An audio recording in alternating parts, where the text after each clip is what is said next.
বল্টুর স্যার তাদেরকে বলল, তোমরা সবাই কালকে বাড়ির 3জন লোকের কাছ থেকে 3টা বিদেশি ফলের নাম শুনে খাতায় লিখে আনবা। বল্টু বাড়িতে গিয়ে বাবাকে জিজ্ঞেস করলো, বাবা একটা ফলের নাম বলো তো। বাবা বললেন, তোর এইসব আজাইরা পেঁচাল শোনার সময় নাই। বল্টু এটা লিখে নিল।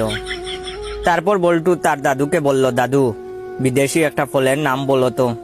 দাদু বললেন, তুই একটা পাগল। বল্টু তাও লিখে নিল। এরপরে বল্টু তার ভাইয়ের কাছে গেল, গিয়ে বলল, ভাইয়া একটা ফলের নাম বলো তো।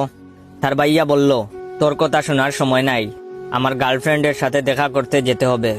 বল্টু এটাও লিখে নিল। পরের দিন বল্টু গেল স্কুলে। বল্টুর স্যার বলল, বল্টু তুমি বাড়ি থেকে যে 3টা ফলের নাম লিখে আনছো সেগুলো বলো।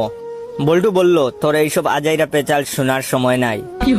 স্যার রেগে গিয়ে বললেন, কি তুই আমাকে চিনিস? বল্টু বলল, তুই একটা পাগল। স্যার বললেন, কি? চল তোরে প্রিন্সিপালের কাছে নিয়ে যাব। তখন বল্টু বলল, তোর কথা শোনার সময় নাই, আমার এখন আমার গার্লফ্রেন্ডের সাথে দেখা করতে যেতে হবে।